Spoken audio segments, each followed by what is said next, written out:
এ পর্যায়ে আপনাদের সামনে গুরুত্বপূর্ণ নসিহত পেশ করছেন আজকের অধিবেশনের সর্বশেষ প্রধান মেহমান হযরত মাওলানা ফরিদ উদ্দিন আল মুবারক সাহেব দামাত বারাকাতুহু।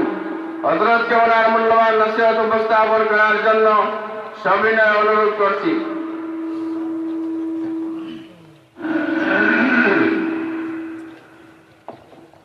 السلام عليكم ورحمة الله وبركاته. وعليكم السلام.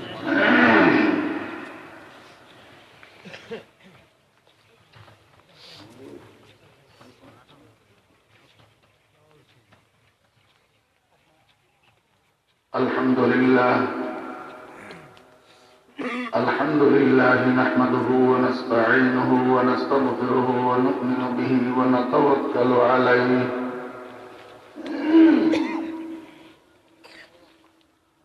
ونعوذ بالله من شرور أنفسنا ومن سيئات أعمالنا من يهد الله فلا مضل له ومن يضلله فلا هادي له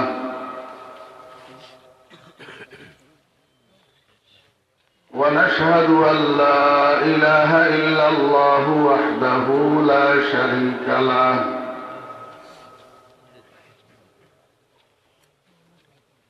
ونشهد أن سيدنا وسندنا وحبيبنا ومولانا محمدا عبده ورسوله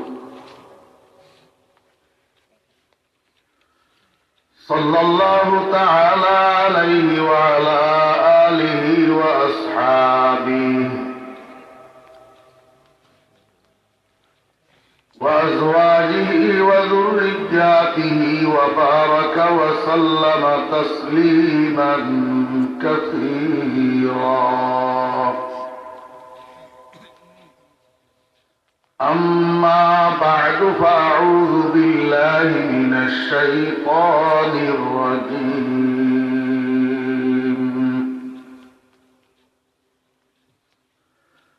بسم الله الرحمن الرحيم.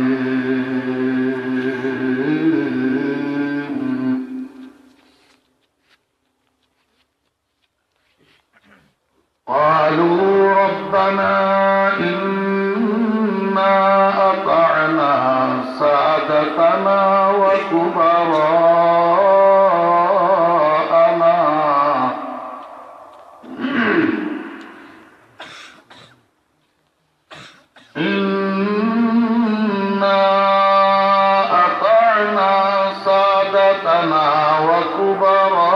وكبراءنا فأضلونا السبيلا. ربنا آتهم ضعفين من العذاب والعنهم لعنا كبيرا. صدق الله مولانا العظيم.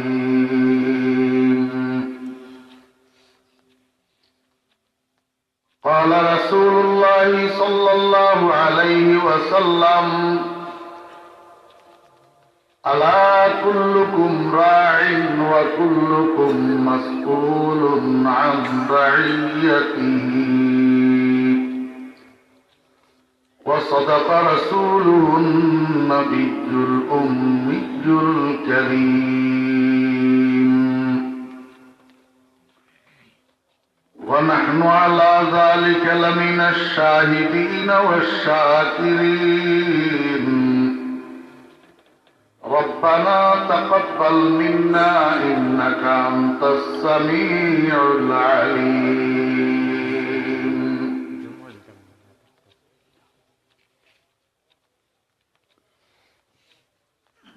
मुअज़्ज़ज़ मुकर्रम हज़रात उलमाए किराम, সমাবেত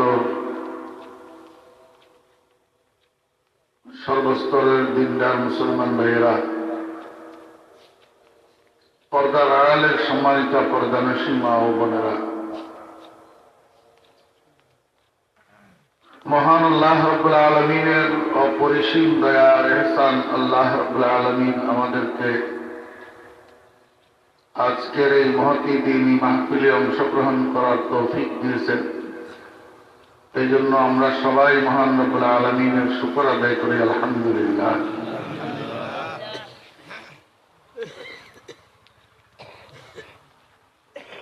শীতের রাত বরাবর 12টা।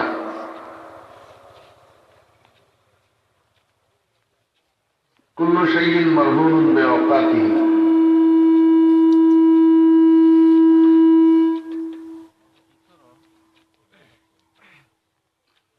প্রত্যেক বস্তু নির্দিষ্ট সময়ের সাথে নিবদ্ধ।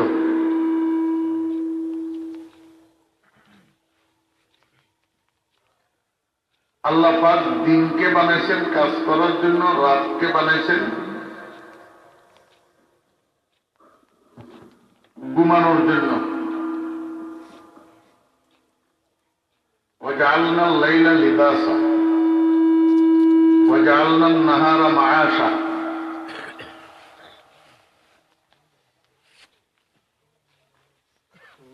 ঘুমের কাছে মানুষ অসহায়।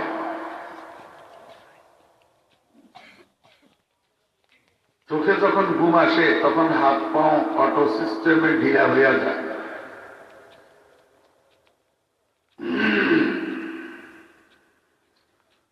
ঘুম এমন এক জিনিস আল্লাহ পাক তৈরি করছেন, ঘুমন্ত অবস্থায় একজন মানুষ জানে না সে কি শ্বশুর বাড়ির জামাই না জেলখানার কয়েদি।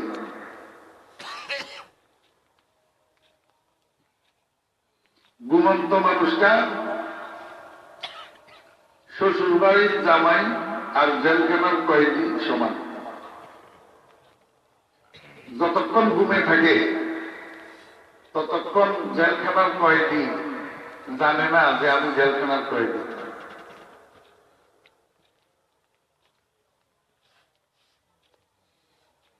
সবসে জিন্দা বেখবর জিন্দানিয়া,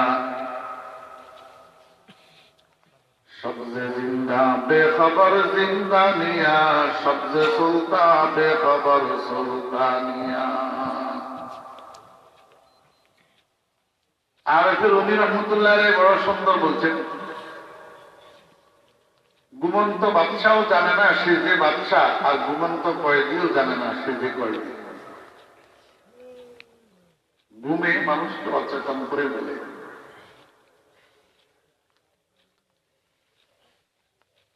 বিশেষ করে মধ্যরাত্রের পর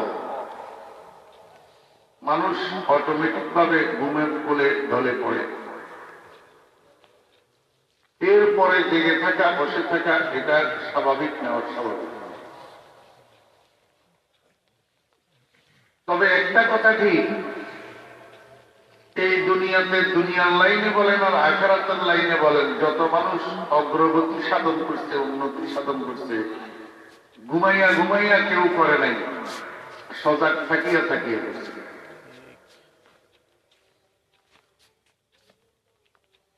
فلما كان سهر الليالي مما جبل عليه عرش العلوم وحيارى ميادين الكمال سهرت لياليا لا نوم فيها لأحذو حذوهم وأبشر معهم كانوا قليلا من الليل ما يهجعون وبالأسحار هم يستغفرون تتجافى جنوبهم عن المضاجع يدعون ربهم خوفا وطمعا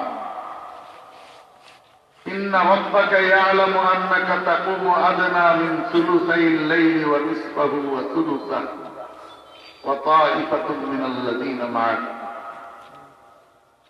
সবগুলা আসার আর নুসুসকে একত্রিত করলে প্রতীয়মান হয় যে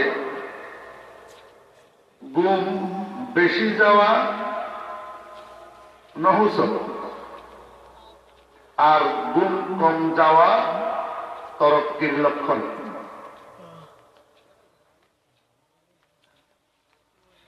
कसरते कलाम, कसरते तुआम, कसरते नियाम, कसरतुल इख्तिलात माअल अनाम।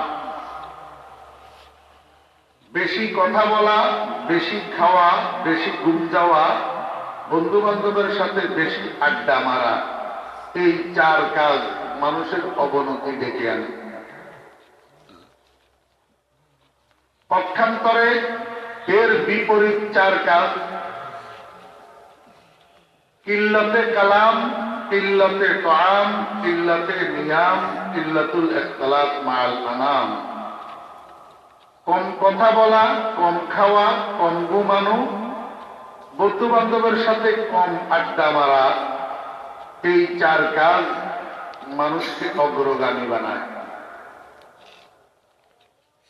মানুষকে উন্নতি দান করে। আমার ভাইয়েরা, দোস্ত আহবাব, আসল কথা হল মানুষ যদি কোনো গুরুত্বপূর্ণ কাজে লিপ্ত থাকে তখন মানুষের চোখের মধ্যে ঘুম আসে না, যদি তার অন্তরের মধ্যে ওই কাজের গুরুত্ব থাকে। গত রমজান মাসের শেষ রাত্রে একটা ক্রিকেটের ম্যাচ চলতেছিল। আপনারা মুরব্বীরা বলতে পারবেন না, কিছু যুবক তরুণেরা হয়তো বলতে পারে, তাও এটা তো মফস্বল এলাকা, জানে কিনা জানি না। ঠিক মানুষ যখন সেহরি খাওয়ার সময় উঠে তখন ক্রিকেটের ম্যাচ শুরু হয়। আমরা হয় তাহাজ্জুদের নামাজে, নতুবা সেহরি খানার মধ্যে, আর ওদিকে মসজিদের বাইরের থেকে একটা চিৎকার শোনা যায়। কিরে ভাই, কিসের চিৎকার? কয় একজন আউট হয়ে গেছে।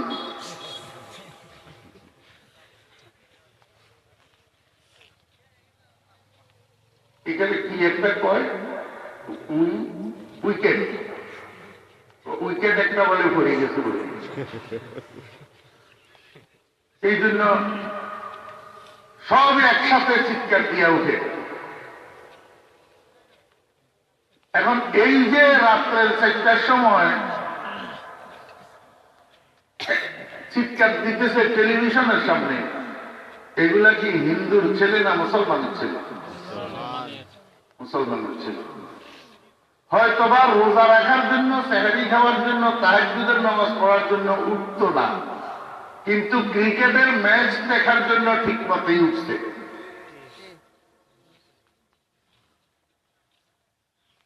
কিছু মানুষ আছে, এরা রসুল আব্বার কথা মানে না, ডাক্তার আব্বার কথা মানে। ডাক্তার আব্বা এদেরকে বলছে সকালে সকালে উঠি মর্নিং ওয়াক করার জন্য, রাস্তায় রাস্তায় ভোরের বাতাসের মধ্যে ঠান্ডায় ঠান্ডায় হাঁটার জন্য। রসুল আব্বাই বলছে ঘুম থেকে উঠি ফজরের নামাজ পড়ার জন্য। সারাটা জীবন কাটছে ফজরের নামাজের জন্য উঠে নাই। যখন ডায়াবেটিসে পাইছে, ডাক্তার আব্বা বলছে সকালে ঘুম থেকে উঠি ঠান্ডায় ঠান্ডায় রাস্তায় রাস্তায় হাঁটতে হবে, এখন ঠিক মতো উঠি।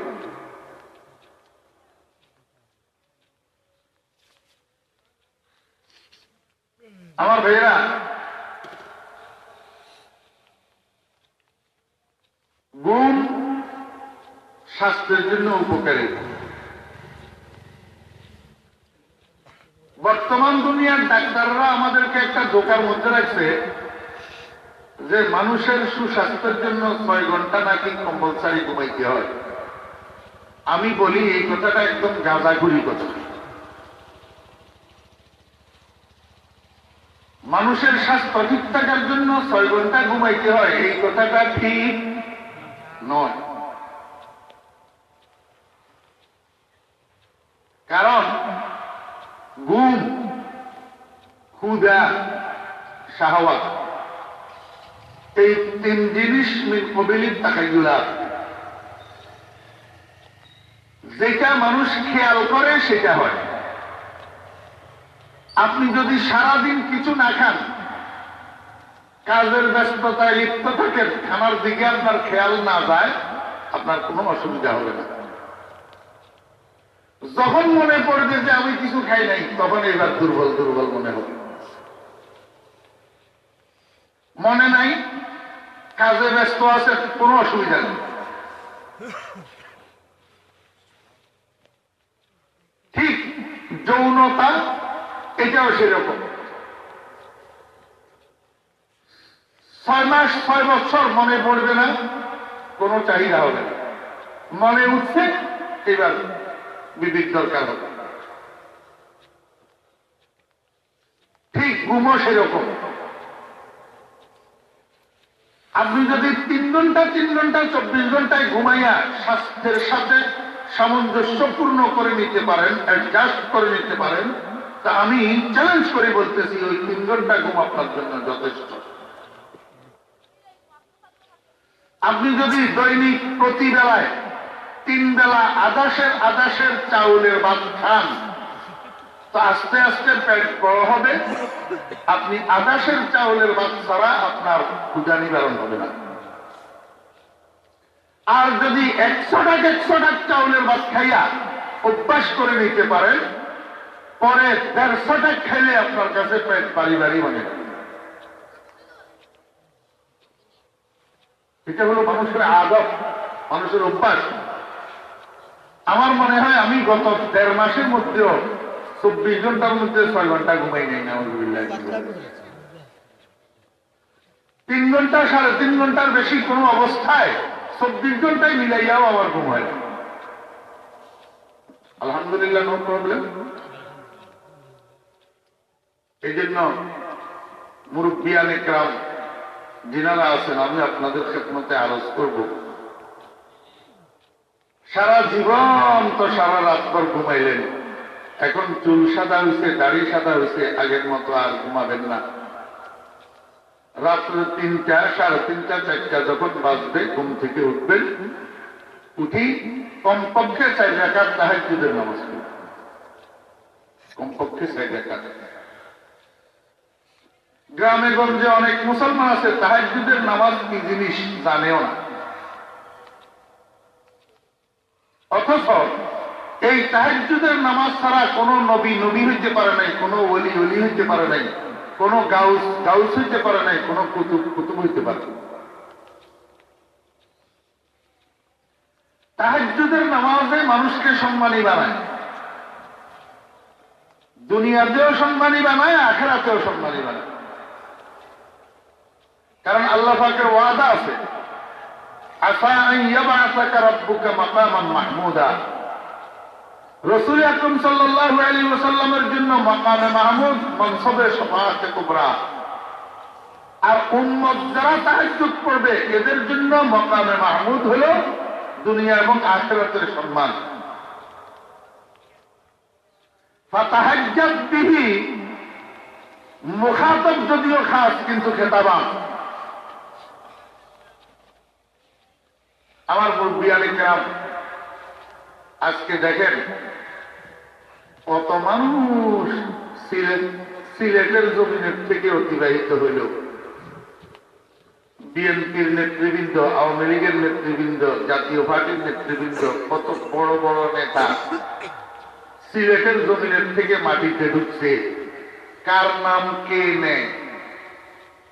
এমনকি 71-এর যুদ্ধের সর্বাধিনায়ক মেজর জেনারেল ওসমানী সিলেটের না? কয়জনের নাম নিতেছে, কিন্তু সেই হযরত শাহজালাল রহমতুল্লাহ আলাইহি, আল্লাহু আকবার, এখনো পর্যন্ত মানুষ কত সম্মানের সাথে নামটা উচ্চারণ করে। শাইখে কুড়িয়া রহমতুল্লাহ আলাইহি, শাইখে বাগা রহমতুল্লাহ আলাইহি, শাইখে বরুনি রহমতুল্লাহ আলাইহি, শাইখে গওহরপুরি রহমতুল্লাহ আলাইহি, শাইখে কাতিয়া রহমতুল্লাহ আলাইহি। এই মানুষগুলাকে মানুষ কোন সময় ইন্তেকাল হয়েছে কিন্তু শ্রদ্ধার সাথে স্মরণ করে, নামটা উচ্চারণ করার পরে আবার দোয়া করে রহমতুল্লাহি আলাইহি। এই সম্মান, এই মর্যাদা কিসের কারণে? তাহাজ্জুদের নামাজের কারণে। আমার ভাইরা, টাকার দ্বারা, ক্ষমতার দ্বারা, বংশমর্যাদার দ্বারা, জনবলের দ্বারা, উচ্চ শিক্ষার দ্বারা যে সম্মান মানুষ লাভ করে এটা ক্ষণস্থায়ী, আজকে আছে কালকে নাই। কিন্তু তাহাজ্জুদের নামাজের দ্বারা মানুষ যেই সম্মান লাভ করে এই সম্মান দুনিয়াতেও থাকে, আখিরাতেও থাকে।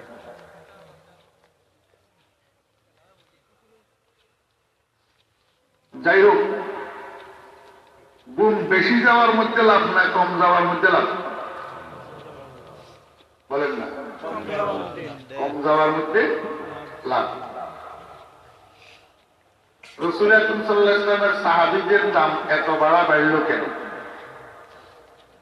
কিরকম বাড়ছে? নবীজির একজন সাহাবীর পায়ের তালুতে যে ধুলাবালি লেগেছে ওই ধুলাবালি গুলাকে যদি এক পাল্লায় দেওয়া হয়, আর গোটা পৃথিবীর সমস্ত ওলি আফজাল গাউস কুতুবকে যদি আরেক পাল্লায় দেওয়া হয়, তো সমস্ত গাউস কুতুব ওলি আফজাল মিলিয়া সাহাবীর পায়ের তালুর ধুলার সমান হবে না।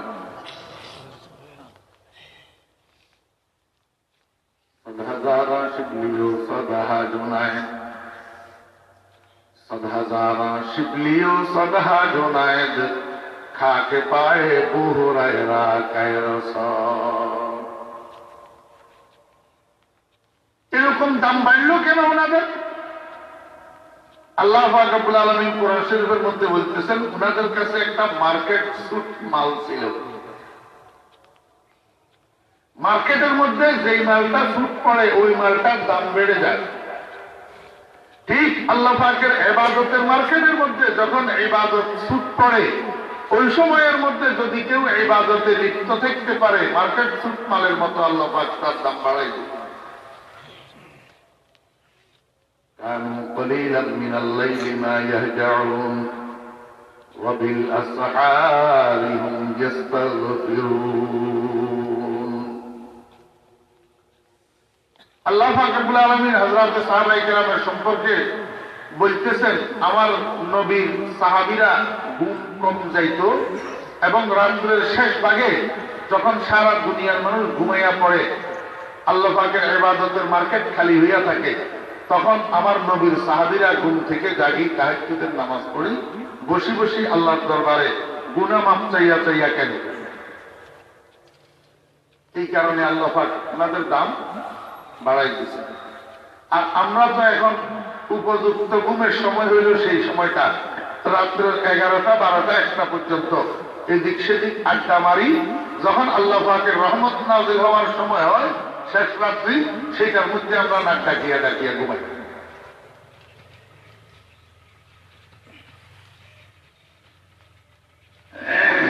প্রসঙ্গত একটা কথা বললাম, শুধু মুরব্বীদেরকে বলছি এই জন্য যুবক ভাইয়েরা তাহাজ্জুদ করবেন না এমন না, বরং যৌবনের ইবাদত আল্লাহর কাছে বেশি পছন্দনীয়। শরীরে শক্তি থাকা অবস্থায়, যৌবন থাকা অবস্থায়, রক্ত গরম থাকা অবস্থায় এই যৌবনকে নিয়ন্ত্রণ করিয়া আল্লাহ পাকের গোলামের মধ্যে যদি লাগাইয়া দিতে পারে, এটাকে আল্লাহ পাক বেশি পছন্দ করেন। যাই হোক, আমি আল্লাহ পাকের পবিত্র কালামের একখানা আয়াতে কারিমা আপনাদের সামনে তেলাওয়াত করছি এবং হুজুরে পাক সাল্লাল্লাহু আলাইহি ওয়াসাল্লামের ছোট্ট একখানা হাদিস শরীফ আপনাদের সামনে পাঠ করছি। আজকের মাহফিলে যারা আব্বা আছেন, আব্বা যাদের ছেলে আছে, মেয়ে আছে, আপনারা আমাকে একটু বলবেন যে কে কে চান আমার সন্তানটা চোর হোক, আমার সন্তানটা ডাকাত হোক, আমার সন্তানটা মদদি হোক, আমার সন্তানটা জুয়ারি হোক, আমার সন্তানটা গাঁজাখোর হোক, আমার সন্তান হাইজ্যাকার হোক, সন্ত্রাসী হোক, খুনি হোক। এটা কোন কোন আব্বায় চান বলে?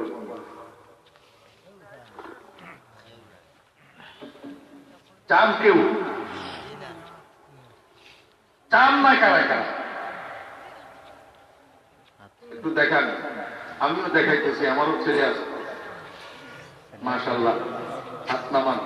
আবার যারা বিয়ে করেন নাই তারা উঠেছে, নূরের ফলাইটাও উঠেছে, এতে বলে সন্তান ভালো হওয়া চায়।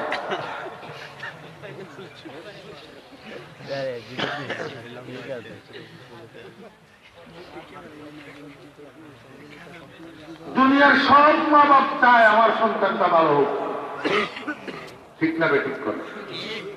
যেই বাপে নিজে সবসময় মদ খাইয়া প্রেসিডেন্ট হইয়া থাকে, এই বাপেও চায় না আমার সন্তানটা মদতি হোক, ঠিক না বেঠিক? আমার কথা মনে হয় আপনারা বুঝতেছেন না, বুঝিতরা?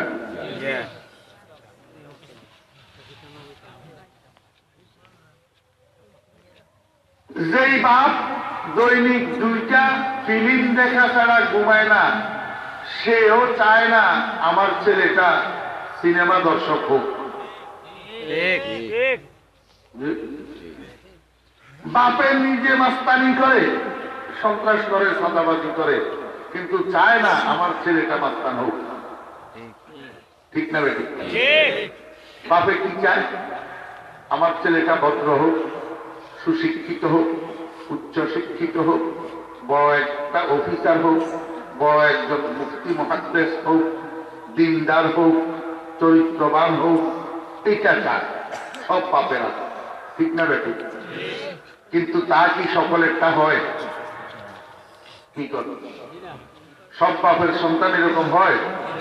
যদি সব বাপের সন্তান এরকম হইতো, তাহলে সন্ধ্যার সময় মদ খাইয়া কারেন্টের পিলারকে জড়াই ধরি যে কয়, আব্বা ভালো আছেন, এরা কারা?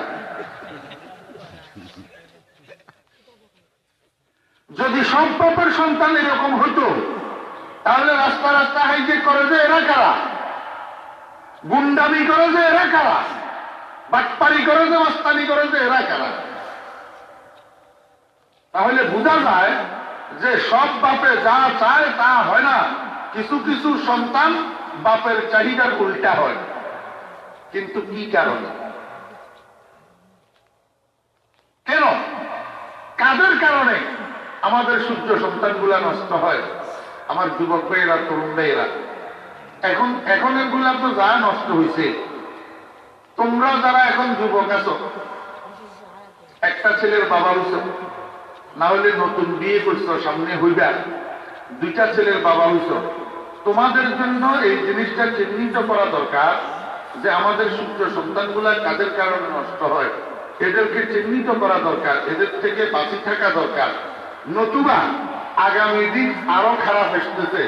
মনে রাখিও, তোমাদের সন্তানেরা আরো বেশি টাউট বাটপাড়ার গুন্ডা আর লুচ্ছা, মদদি আর জুয়ারি।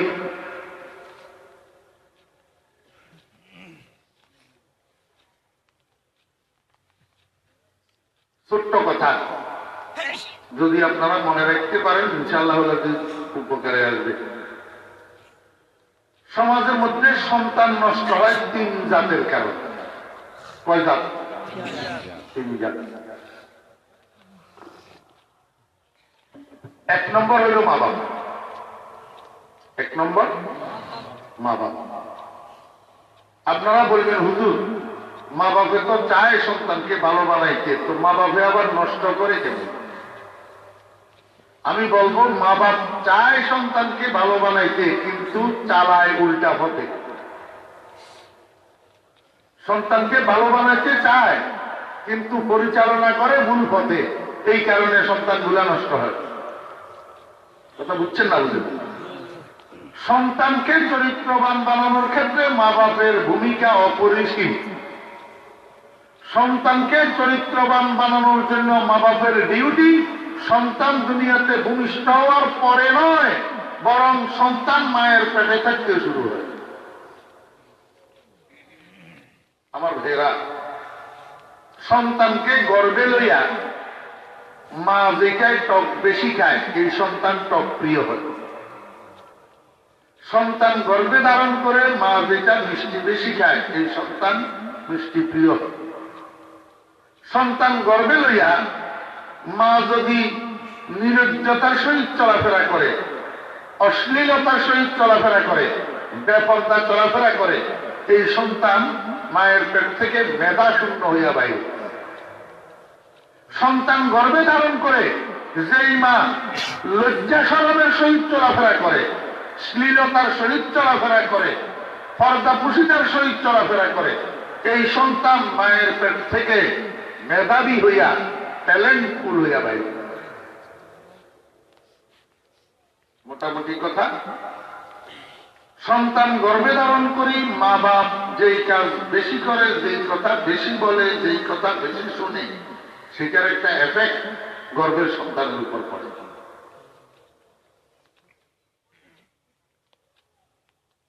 এই জন্য আমি বলি, আমার ভাই বোনেরা, আপনারা যারা স্বামী স্ত্রী আছেন, যদি আপনারা অনুভব করেন যে আপনার সন্তান মায়ের পেটে গর্ভধারিত আছে, এমত অবস্থায় স্বামী স্ত্রী ঝগড়া করবেন না,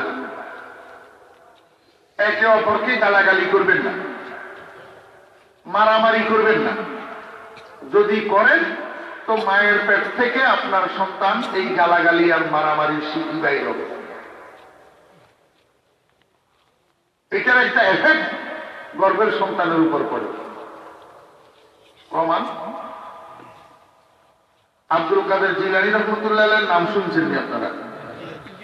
বড় পীর সাহেব রহমতুল্লাহ আলাইহি, আল্লাহু আকবার। তাজুল আউলিয়া ছিলেন, তাজুল আউলিয়া।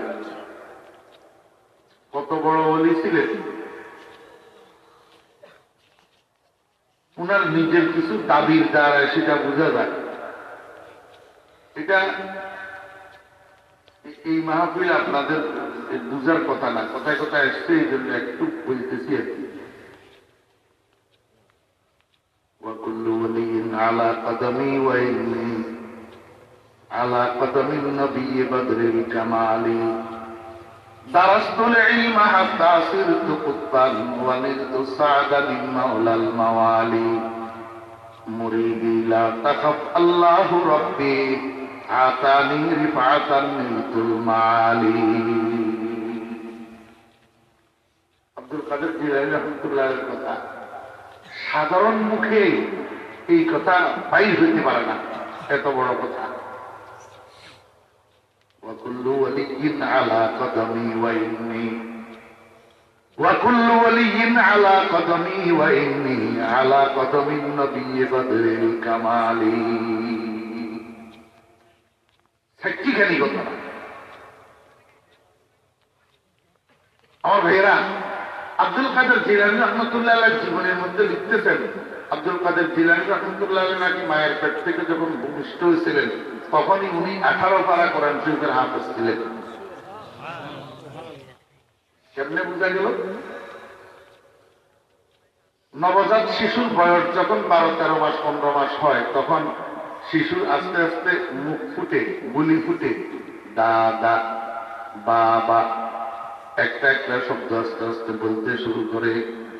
2.5 বছর 3 বছর যখন বয়স হয়, মুখে একটু জড়তা থাকলেও কথা বলার মধ্যে রাওয়ানে গিয়ে আসে, রান্নি কথা বলতে পারে। 4 বছর বয়সে তো কথা পরিষ্কার হইয়া যায়। আব্দুল কাদের জিলানী রহমতুল্লাহ আলাইহির বয়স যখন 4-5 বছর, এখনো পর্যন্ত কোনো মক্তবে ভর্তি হয় নাই, কোনো মাদ্রাসায় ভর্তি হয় নাই, কোনো ওস্তাদের সামনে কোরআনে কারীমের তেলাওয়াত এখনো শিখে নাই। এমত অবস্থায় আব্দুল কাদের জিলানী রাহমাতুল্লাহ আলাইহি যে কথা বলে, কি কথা বলে? আউযু বিল্লাহি মিনাশ শাইতানির রাজীম, বিসমিল্লাহির রাহমানির রাহিম, আলিফ লাম মিম, যালিকাল কিতাব লা রাইবা ফীহি হুদাল লিল মুত্তাকিন। তেলাওয়াত করে কোরআন শরীফ শুরু থেকে মুখস্থ তেলাওয়াত করতে করতে আটকা ব্যতীত 18 পারা পর্যন্ত তেলাওয়াত করে। 18 পারার পরে আর দেখতে পারে না। বোঝা যায় আব্দুল কাদের জিলানী রাহমাতুল্লাহ আলাইহি মায়ের পেট থেকে 18 পারা কোরআন শরীফের হাফেজ হইয়া বাইরে গেছে। ওনার জীবনের মধ্যে লিখতেছেন, আব্দুল কাদের জিলানী রহমতুল্লাহ আলাইহি মায়ের পেট থেকে 18 পারা কোরআন শরীফের হাফেজ কেমনে হইলেন?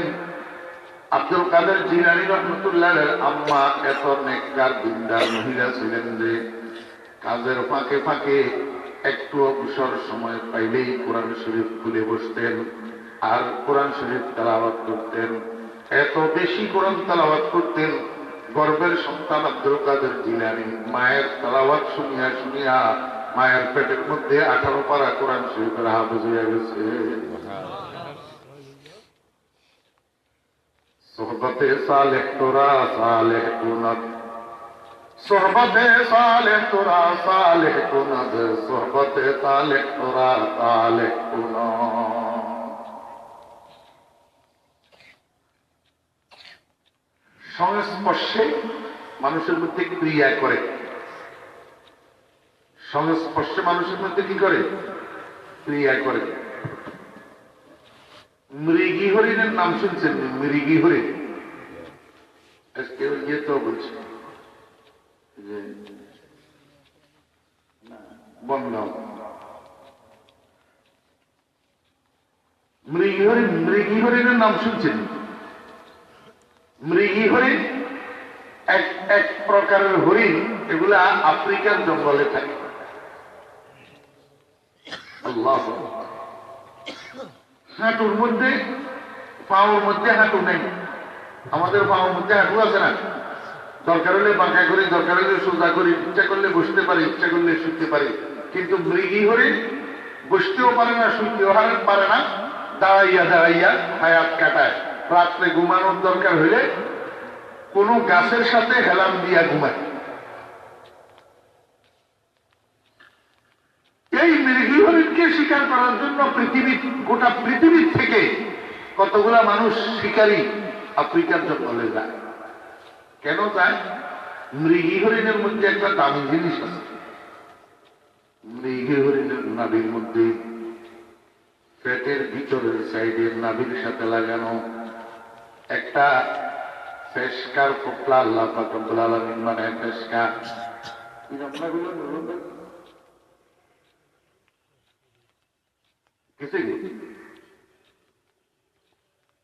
ওই গরু জবাই করলে গরুর মধ্যে একটা থাকে গোস্ত আর একটা থাকে হাড্ডি, আর একটা ফেসকা থাকে না, যেটা গোস্তের মতো কিন্তু চাবাইলে ধরে না।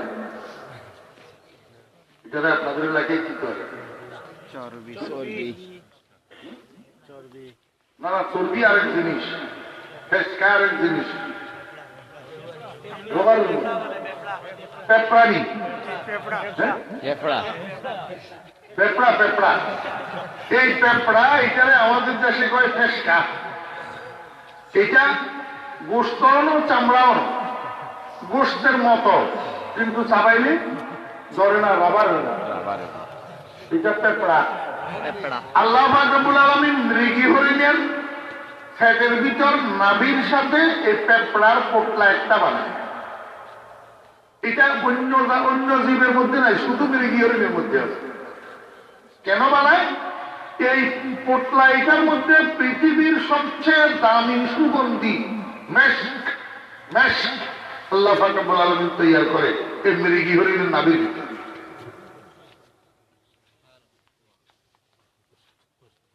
مشک آلو دست اما مشک نیست، مشک آلو دست اما مشک نیست، بوئے مشکستا والے دل تشک نیست।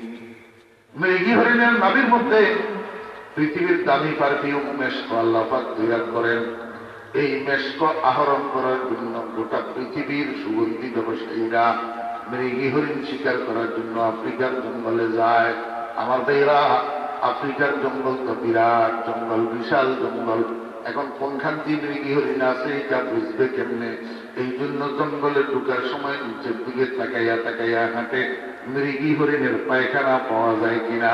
মৃগী হরিণের পায়খানা ছাগলের বড়ির মতো, ছাগলের বড়ির মতো গোটা গোটা। যখন রাস্তার মধ্যে পায়খানা দেখে লাদি বড়ি পাওয়া যায়, তখন এই শিকারীরা সেটাকে উঠে আর নাকে লাগায়। কেন নাকে লাগায়?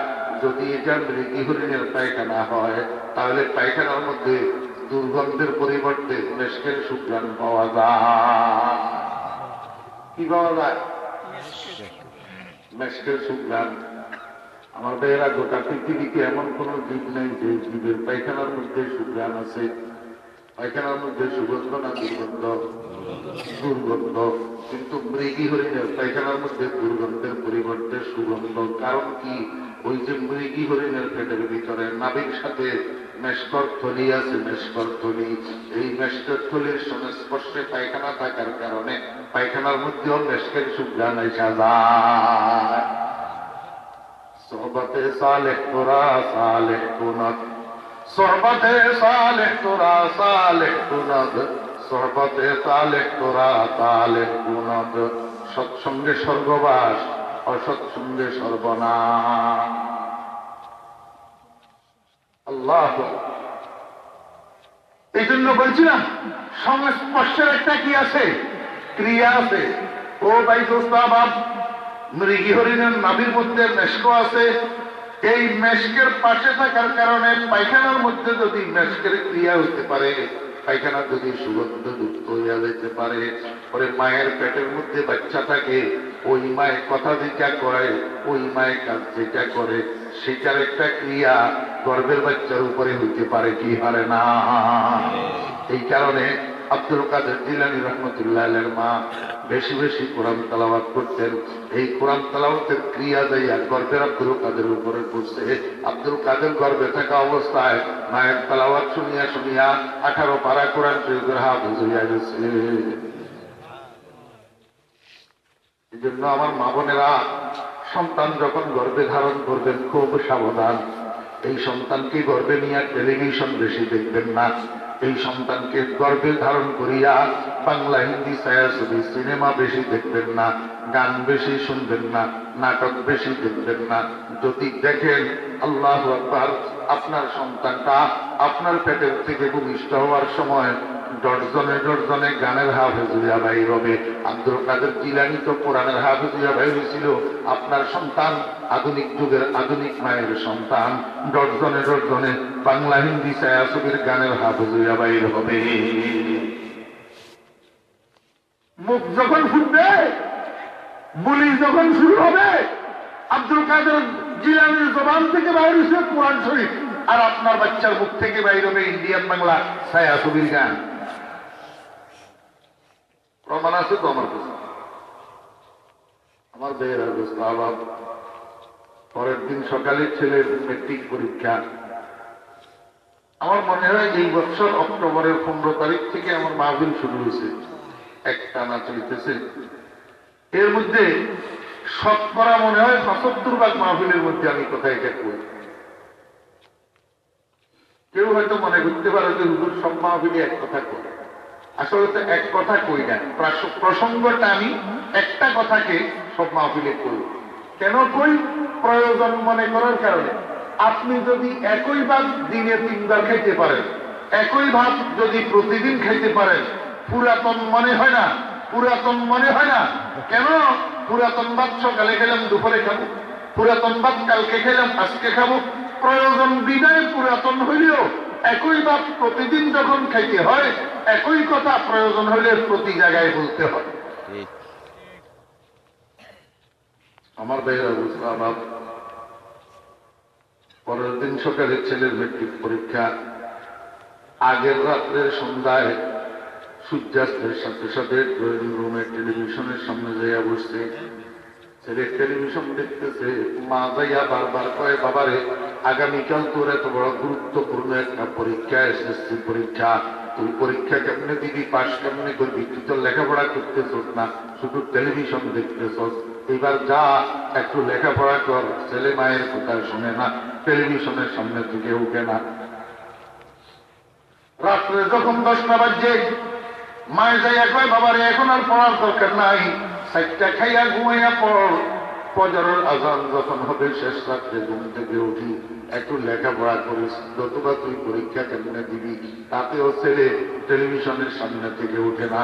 শেষ পর্যন্ত মা মনে মনে সিদ্ধান্ত নিল, মনে হয় ড্রয়িং রুমের বাতিটা অফ করে দিলে ছেলে উঠি যাবে। এটা খেয়াল করি মা সুইচ বোর্ডের কাছে যাইয়া ড্রয়িং রুমের লাইটের সুইচটা অফ করে দিছে। যখনই মা লাইটের সুইচ অফ করছে, সঙ্গে সঙ্গে ছেলে মায়ের দিকে তাকাইয়া কয়, দিও না কো বাসর ঘরের বাতি নিবাইয়া।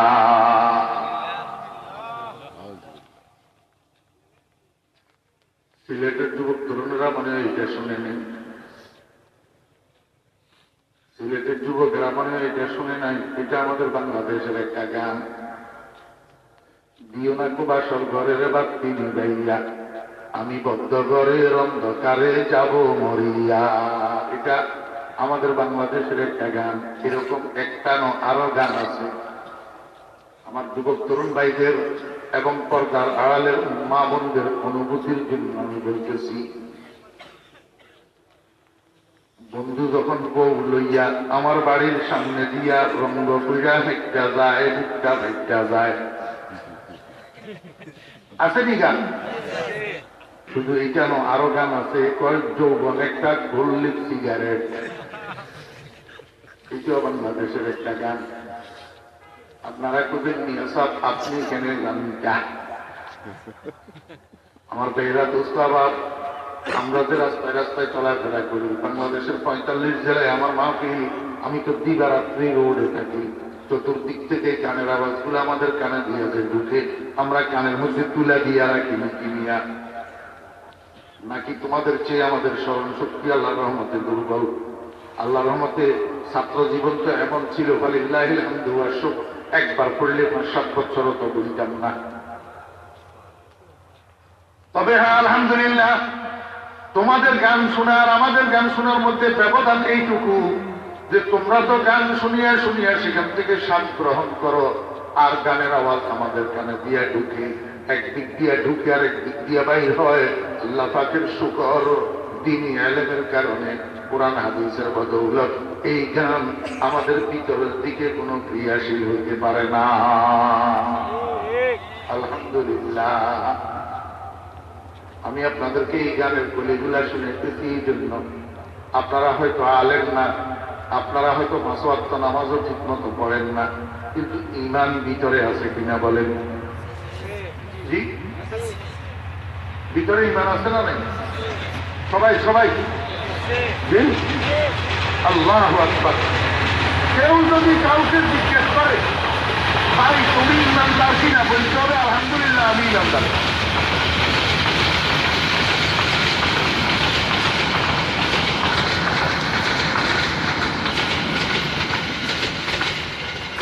কেউ যদি কাউকে জিজ্ঞেস করে তুমি ইমানদার কিনা, বলতে হবে আলহামদুলিল্লাহ আমি ইমানদার। আমরা সবাই ইমানদার কিনা? কয় না, এটাও তো সন্দেহ আছে। ইমানদার নি সবাই? ও যুবক ভাইয়েরা, তরুণ ভাইয়েরা, জেনারেল লাইনের শিক্ষিত ভাইয়েরা, নামাজের মধ্যে ত্রুটি দেখতে পারে, গুনাহগার হইতে পারে, কিন্তু ইমানদারদের মধ্যে সন্দেহ আছে। যদি ইমানদার হইয়া থাকেন তাহলে বুকে হাত দিয়ে একটু বলবেন আমি ইমানের দাবিকে প্রশ্ন করতেছি। এই যে 3টা গানের প্রথম 3টা বলি আমি আপনাদেরকে শুনাইলাম, এই গানগুলায় আমাদের সূর্য সন্তানদের চরিত্র গঠন করে না নষ্ট করে?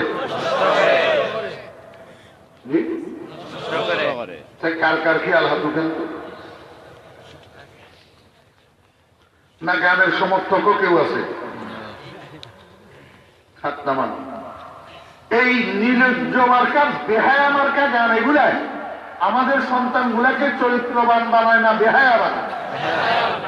বেহায়া বানায় না। তাহলে গণপ্রজাতন্ত্রী বাংলাদেশ সরকারের একটা সেন্সর বোর্ড আছে, যেই সেন্সর বোর্ড দেখি শুনি এই গানগুলাকে বাজারজাত করার জন্য রিলিজ দেয়। তো যেই সেন্সর বোর্ডের যেই কর্মকর্তারা বুকটা ফাইটা যায় গানটাকে রিলিজ দিও না খুব ভাষণ করার বাতি নিবাইয়া গানটাকে রিলিজ দিল, এদেরকে পুরস্কার দেওয়া দরকার না? এরা যে আমার সূর্য সন্তানগুলাকে নষ্ট করার জন্য প্রয়াস গ্রহণ করছে, এই জন্য এদেরকে পুরস্কার দেওয়া দরকার না? আপনাদের কি খেয়াল? কি পুরস্কার দেওয়া দরকার? জুতার বাড়ি দেওয়া দরকার। এদেরকে পুরস্কার হিসাবে কি দেওয়া দরকার? জুতার বাড়ি দেওয়া দরকার। এই জাতীয় চরিত্রহীন কর্মকর্তাদের দ্বারা আমাদের সূর্য সন্তানরা চরিত্রহীন হয়ে যাচ্ছে।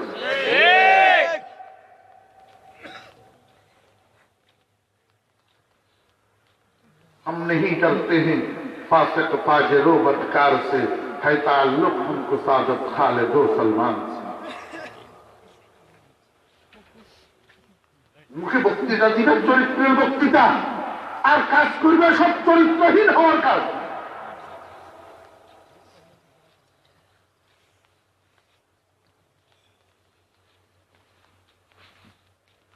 মনে আছে না ভুলে গেছেন?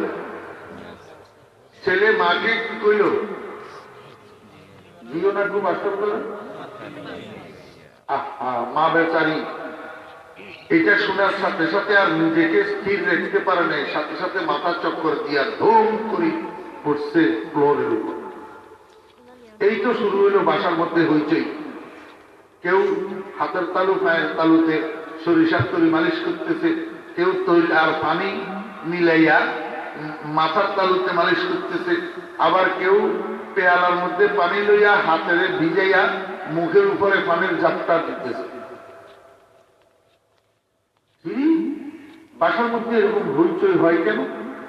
রুম থেকে বাইর হইলাম, ওই ছেলে এটার টিনেরিয়ার 1 বছরের ছোট একটা মেয়ে ছিল। মেয়েটাকে জিজ্ঞেস করলাম, কিরে বাসার মধ্যে কি হয়েছে? মেয়ে আমারে কয়েক কাকা এরকম এরকম ঘটনা, বাইয়ায় আম্মাকে বাতি নিবাই দিতে পরে এই কথা বলছে, আম্মা মাথা ঘুরে পড়ে গেছে। আমি সামনের দিকে আগাইলাম, যাইয়া দেখি মহিলাটা চোখ খুলছে, বেহুশ হয়ে গেছিল, হুঁশে এসছে। তা আমারে সামনে পাইয়া সাক্ষী করতেছে, ভাইজান দেখিলেন নি পোলাই আমারে কি কইল? আমি বললাম, তোরে তো এখন একটা লাঠি দেওয়ার দরকার। কাকে? ওই বেহুশ এইটাই। তো সবাই বাসার সবাই ফেল করি আমার মুখের দিকে তাকায় রয়েছে, হুজুরের তামাশা দেখলেন। মহিলাটা বেচারি বেহুশ হয়ে গেল, হুঁশে এসল, হুজুরের সামনে পাইয়া সাক্ষী বানাইলো, এখন হুজুরে কয়ে বলে লাঠি দিচ্ছ। আমি পেলাম তোমরা সবাই আমার দিকে এরকম ফেল করে তাকাই দিয়েছ কেন? আমি ভুল কিছু বলছি? কারণ এই মহিলা এটা আমার হাতের উপর বড় হয়েছে, এর বিয়ে হয়েছে আমার হাতের উপর, বাচ্চা এটা জন্মগ্রহণ করছে আমার হাতের উপর, এই ফোলার নামও রাখছি, আর নামও রাখছি আমি। যখন এই ফোলা গর্বে ছিল তখন এরা স্বামী স্ত্রী দুজন একটা দুইটা সিনেমা দেখা ছাড়া এক রাত্রেও ঘুমাইত না। এই মহিলা অনেকদিন তাকে আমি বলছি, আগে পরে যা করছ, এখন তোর গর্বে একটা সন্তান, এখন একটু সংযমী হ, এখন একটু কন্ট্রোল কর, এখন প্রতি রাত্রে এইভাবে। আগে তো মোবাইলে ফিল্ম ছিল না, বিসিআর সেট পয়সা আছে, টাকা আছে, টেলিভিশন বাসার মধ্যে সাথে বিসিআর সেট লাগানো, বিসিআর মধ্যে ওই বাজারের থেকে ইন্ডিয়ান বাংলা ছায়াছবির সিডি ক্যাসেট গুলা আনত। এই সিডি ক্যাসেট গুলা এতগুলা আলমিরার মধ্যে। আমি এদেরকে দেখাইলাম, আরে এইগুলা কি দেখ, শোকেসের ভিতর 1000-এর উপরে হবে সিনেমার ফিল্মের সিডি ক্যাসেট। তখন আমি বললাম, আমি তো তোকে তখনও বলছিলাম গর্ভের সন্তানের উপরে এটার এফেক্ট করবে। এখন ভালো করে তুই বুঝ, এই সন্তান তো তোর পেটে থাকাকালীন এই জাতীয় গানগুলার হাফেজ হইয়া বাইরেছে, এমন সন্তানের মুখের থেকে এর চেয়ে ভালো কিছুর তুই কেমনে আশা করবি? যেটা তোর শোনার এটাই তো শুনছ, যেটা তোর পাওয়ার সেটাই তো পাইছ, এর বাহিরে আর কি পাইতেছ? আমার ভাইরা বুঝতাম, মা বাপ সন্তানকে ভালো বানাইতে চায়, কিন্তু ভালো বানানোর পথে মা বাপ চলে না। সন্তানকে যদি চরিত্রবান বানাইতে হয়, আগে নিজের চরিত্র ঠিক করতে হবে। যতক্ষণ পর্যন্ত মা বাপের চরিত্র শুদ্ধ হবে না, ততক্ষণ পর্যন্ত সন্তান কোনোদিন চরিত্রবান হবে না। কারণ পাখি জাতিনত পাকে কেরদার, জেনা জাদা না বাসুদ জেনাকার, যে মরদুম সবসে সগ মরদুম না জায়দ, যে গুন্দুম যাও সে যাও গুন্দুম নায়ায়ন। মানুষের পেট থেকে মানুষ জন্ম নিবে, কুকুর জন্ম নিবে না। কুকুরের পেট থেকে কুকুর জন্ম নিবে, মানুষ জন্ম নিবে না। ধানের ছড়ার মধ্যে ধান পাওয়া যাবে, গম পাওয়া যাবে না। গমের শীষের মধ্যে গম পাওয়া যাবে, ধান পাওয়া যাবে না। চরিত্রবান আব্বার ঔরসে চরিত্রবান সন্তান জন্মগ্রহণ করবে, চরিত্রবান মায়ের কোলে চরিত্রবান সন্তান জন্মগ্রহণ করবে। চরিত্রহীন আব্বা আম্মার ঔরসে আর কোলে কোনদিন চরিত্রবান সন্তান জন্মগ্রহণ করবে না। সাবধান হয়ে যাও। সন্তানকে যদি চরিত্রবান বানাতে চাও, আগে নিজেরা ডিউটি করো। আমার বেয়েরা দোস্ত আবাবেরা, আল্লাহ আকবার। সময় কম তো এই জন্য আর বেশি বাড়াইতেছি না। বুঝে থাকলে বলেন, সন্তানকে ভালো বানানোর জন্য 1 নম্বর ভূমিকা কার? মা বাপের। 1 নম্বর ভূমিকা। 2 নম্বরে আমাদের সূর্য সন্তানেরা যে নষ্ট হয়, আমাদের সূর্য সন্তানেরা যে খারাপ হয়, কাদের কারণে খারাপ হয়? 2 নম্বর জাত, এরা হইল দুর্নীতিবাজ শিক্ষক। দুর্নীতিবাজ শিক্ষক। আমার বেয়েরা দোস্ত আবাব, এক সময় শিক্ষকতার পেশা ছিল সম্মানের পেশা, এর চেয়ে সম্মানের আর কোনো পেশা ছিল না। বর্তমানে এই শিক্ষকতার পেশা আর আগের মতো শিক্ষকতার পেশা সম্মানের পেশা নাই। আমাদের দেশে একটা কথা প্রবাদ আছে, মা বাপে জন্ম দেয় জীব, মা বাপে জন্ম দেয় হাইওয়ান। মানুষ বানায় শিক্ষকে, মানুষ বানায় শিক্ষকে। এখন বর্তমানে শিক্ষকেরা ম্যাক্সিমাম শিক্ষক, বেশিরভাগ শিক্ষক এখন আর মানুষ বানানোর কারিগর নাই। এখন শিক্ষকেরা হইয়া গেছে মাল কামানোর কারিগর। কিসের কারিগর? মাল কামানোর কারিগর। বড় বড় স্কুলের পাশে, বড় বড় কলেজের পাশে, বড় বড় ইউনিভার্সিটির পাশে ব্যাঙ্গের ছাতার মতো কোচিং সেন্টার প্রতিষ্ঠা করে রেখেছে। আমার বেয়েরা দোস্ত বাবেরা, ঠিক মতো ক্লাসের মধ্যে ছাত্রদেরকে পাঠ বুঝাই দিবে না, অঙ্কটা বুঝাই দিবে না, ইংরেজি গ্রামারটা বুঝাই দিবে না। কারণ ক্লাসের মধ্যে যদি পড়া বুঝাই দিতে যায়, তাহলে পার্শ্ববর্তী স্যারের কোচিং সেন্টার তার চলবে না। আমার বেয়েরা দোস্ত, আর কিছু কিছু জায়গায়, কিছু কিছু এলাকায় কোচিং সেন্টার নাই, কিন্তু শিক্ষক কতগুলো আছে দুর্নীতি পরায়ণ। ক্লাসের মধ্যে ছাত্রদেরকে ভালো করে পড়াবে না, ভালো করে বুঝাবে না। কি জন্য? ওই যে স্যারে অঙ্ক পড়ানোর জন্য, ইংরেজি পড়ানোর জন্য, একজন স্যারে আল্লাহু আকবার প্রাইভেট পড়ানোর জন্য হাউস টিউটর হিসাবে নিয়োগ করা হয়। 1 ঘন্টা পড়াইলে 5,000 টাকা, 1 ঘন্টা পড়াইলে 2,000 টাকা, 1 ঘন্টা পড়াইলে 1,000 টাকা। এইরকম প্রাইভেট পড়াইয়া স্যার শিক্ষা প্রতিষ্ঠানের থেকে যেই বেতন পায় তার 5 গুণ বেশি ইনকাম করে প্রাইভেট পড়াইয়া। এখন এই স্যার যদি ক্লাসের মধ্যে ছাত্রদেরকে ভালো রকম পড়া বুঝাইয়া দেয়, তাহলে তো স্যারকে আর প্রাইভেট পড়ানোর জন্য রাখবে না, স্যারের ইনকাম বন্ধ হয়ে যাবে। এই জন্য স্যারেরা এখন আর ক্লাসের মধ্যে ভালো রকম পড়া বুঝায় না। আমার বেয়েরা দোস্তাবাব, আরো একটা কথা মনে রাখবেন, যদি কোনো শিক্ষকের নৈতিক অবক্ষয় থাকে, যদি কোনো শিক্ষকের চরিত্রের মধ্যে দূষণ থাকে, কোন শিক্ষক যদি কলমের খোঁচায় সরকারি টাকা আত্মসাৎ করে, কলমের খোঁচায় সরকারি টাকা চুরি করে, তার ছাত্র ড্যাগারের খোঁচায় রাস্তায় ডাকাতি করবে, এটাই তো স্বাভাবিক। এটাই তো কি স্বাভাবিক।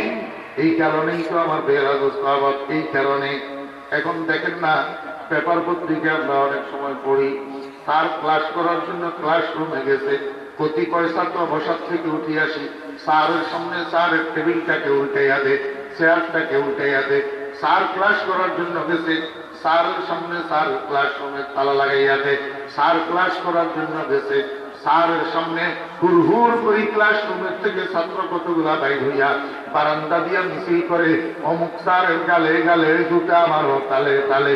এমনকি শুধু তাই নয়, টাকার খবরাখবর আপনারা জানেন কিনা, পড়েন কিনা আমি তো জানি না, অনেক শিক্ষা প্রতিষ্ঠান এমন আছে, স্যার বাসা থেকে শিক্ষা প্রতিষ্ঠানে যেতেছে ক্লাস করার জন্য, মাঠের মাঝখানে ছাত্র কতগুলাই ধইয়া স্যারে হকি স্টিক দিয়া রড দিয়া পিটাইয়া ইন্দুর বানাইয়া দিছে, ইঁদুর বানাইয়া দিছে। অপরাধ কি স্যারের?